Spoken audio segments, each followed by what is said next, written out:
Selamat pagi, salam sejahtera untuk kita semua.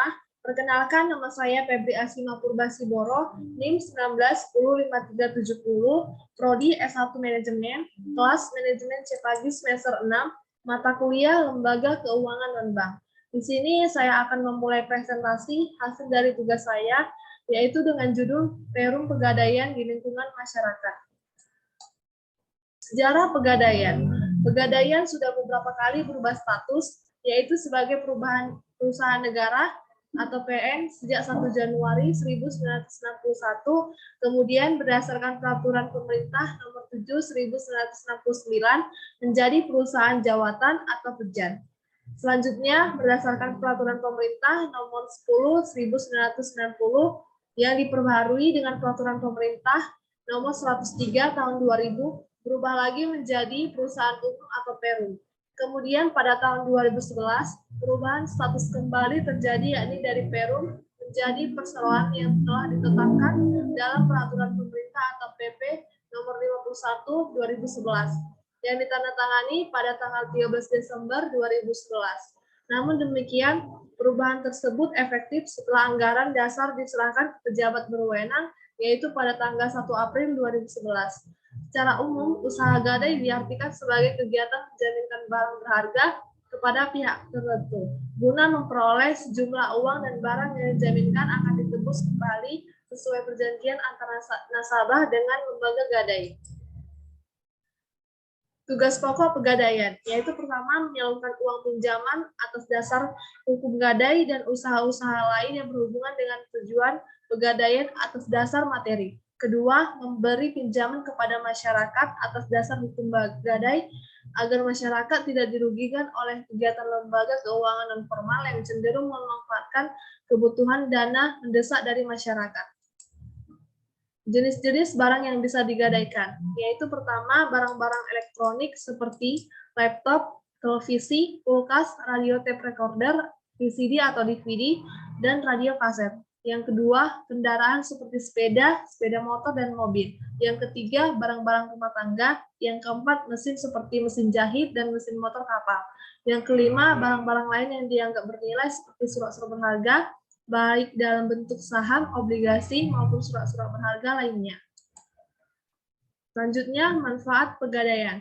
Manfaat utama yang diperoleh nasabah yang meminjam dari Perum Pegadaian adalah ketersediaan dana dengan prosedur yang relatif lebih sederhana dan dalam waktu yang lebih cepat, terutama apabila dibandingkan dengan kredit perbankan. Keuntungan usaha gadai. Yang pertama, waktu yang relatif singkat untuk memperoleh uang, yaitu pada hari itu juga. Hal ini disebabkan prosedurnya yang tidak berbelit-belit. Yang kedua, persyaratan yang sangat sederhana sehingga memudahkan konsumen atau masyarakat untuk memenuhinya. Yang ketiga, pihak pegadaian tidak mempermasalahkan uang tersebut digunakan untuk apa, jadi sesuai dengan kehendak nasabahnya. Selanjutnya, sumber dana pegadaian. Untuk memenuhi kebutuhan dananya, Perum Pegadaian memiliki sumber-sumber dana sebagai berikut, yaitu pertama, modal sendiri, kedua, penyertaan modal pemerintah, ketiga, pinjaman jangka pendek dari perbankan, keempat, pinjaman jangka panjang yang berasal dari kredit lunak Bank Indonesia, kelima, dari masyarakat melalui penerbitan obligasi. Proses pegadaian. Pinjaman atas dasar hukum gadai mensyaratkan penyerahan barang bergerak sebagai jaminan pada loket yang telah ditentukan pada kantor pegadaian setempat. Oleh karena itu, nasabah yang akan melakukan gadai harus membawa barang berharga miliknya ke lembaga pegadaian. Proses selanjutnya dalam pegadaian adalah sebagai berikut. Yang pertama, penaksiran nilai barang. Penaksiran nilai barang ini bertujuan untuk menentukan nilai barang yang dijadikan jaminan oleh nasabah. Nilai barang ini akan menjadi bahan pertimbangan bagi lembaga pegadaian untuk menentukan nilai maksimal kredit yang dapat diberikan kepada nasabah. Pada umumnya, nilai taksiran barang lebih kecil daripada nilai barang tersebut. Hal itu untuk memberikan selang nilai jika pada saatnya nanti barang akan tersebut harus dijual dan terjadi resiko penurunan harga barang. Yang kedua, pemberian pinjaman.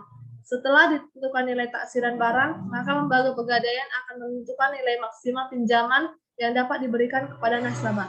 Biasanya batas maksimal pinjaman ini lebih kecil daripada nilai taksiran barang. Nilai tersebut kemudian diinformasikan kepada nasabah untuk kemudian menentukan besarnya nilai pinjaman yang akan diambil oleh nasabah. Besarnya nilai pinjaman nasabah harus lebih kecil atau sama dengan nilai maksimal pinjaman.